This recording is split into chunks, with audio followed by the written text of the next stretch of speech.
यह सन 1451 की बात है, जब सुल्तान मोहम्मद फ़तेह दूसरी बार गद्दी पर बैठे तो अपने से पहले के सुल्तानों की तरह उन्होंने भी कुस्तुनतुनिया और पूरे इस्तांबुल को फ़तेह करने का सपना देखा। उन्होंने 6 अप्रैल सन 1453 को पहले तो इस्तांबुल की ज़मीन की घेराबंदी का हुक्म दिया, लेकिन फिर बाद में उन्होंने इनकी समुद्री घेराबंदी भी की। इस तरह समंदर की ओर से वह इस्तांबुल को जीतने के अपने सपने को सच करने में कामयाब हो गए। 1.5 महीने से ज़्यादा समय की घेराबंदी के बाद इस्तांबुल 29 मई 1453 को फ़तेह हो गया और सुल्तान मोहम्मद द्वितीय को सुल्तान मोहम्मद फ़तेह की उपाधि दी गई। लेकिन ये मुमकिन कैसे हो पाया, चलिए जानते हैं।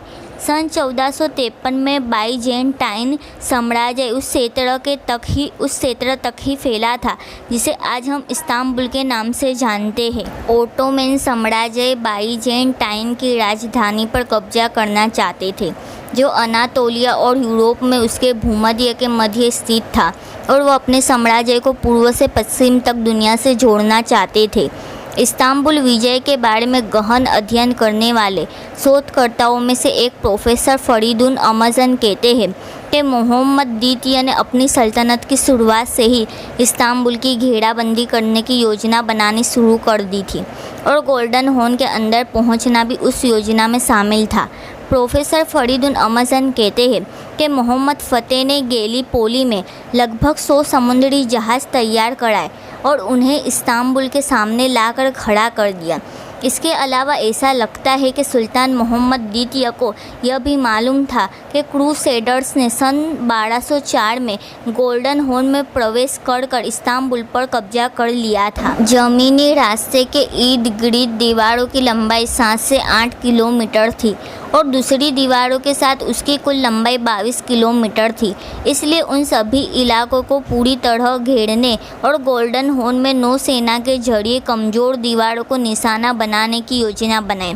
प्रोफेसर फरीदुन अमजन कहते हैं कि उस्मानी स्रोत उस जगह का खास तौर पर जिक्र नहीं करते, लेकिन बाइजेंटाइन स्रोत में ऐसी जानकारी मिलती है कि जिसके आधार पर ऐसा लगता है कि जहाज़ों को चिफ्ता स्टोन लाड़ नाम की जगह से ज़मीनी रास्ते लाया गया था। यह जगह आज दोलमे बाग और काप तास के बीच स्थित है। प्रोफेसर अमजन एक और दृष्टिकोण की ओर भी इशारा करते हैं, जिसमें कहा गया है कि कुछ समुद्री जहाज़ वहीं पर तैयार किए गए थे।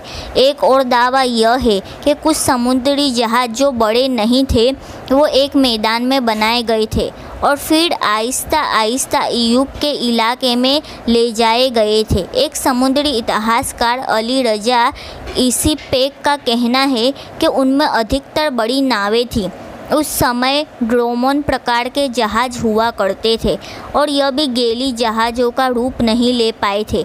समुद्री जहाज़ लगभग 15 मीटर के होते थे और उन पर तोप नहीं लगी होती थी। यह लंबी और बड़ी नावों की तरह के होते थे। 22 अप्रैल सन 1453 को कुल 72 समुद्री जहाज़ों को ज़मीन के रास्ते से समुद्र में उतारा गया।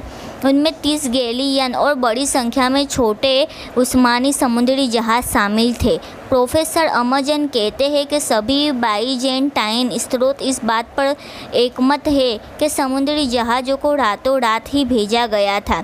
इस जानकारी को आधुनिक इतिहासकारों ने एक लंबे समय तक बिना किसी शक के स्वीकार किया है, लेकिन उस्मानी स्रोत में इन घटनाओं की कोई जानकारी नहीं है। कुस्तुनतुनिया का पतन नाम की एक इतिहास की किताब में भी उस रात के बारे में यह जानकारी दी गई है कि जमा की गई लकड़ियों से पहियों वाला ट्राम बनाया गया और उन्हें उस इलाके में लाया गया। इस दौरान कासिम पाशा में भारी हथियार भेजे गए। 21 अप्रैल की रात में काम में बहुत तेज़ी आ गई।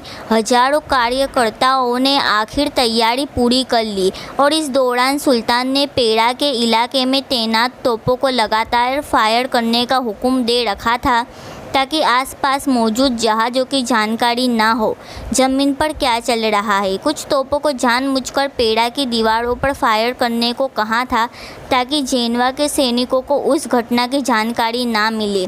किताब में बताया गया है कि अगले दिन सुबह बाइजेंटाइन समुद्री जहाज़ों को देखकर हैरान हो गए।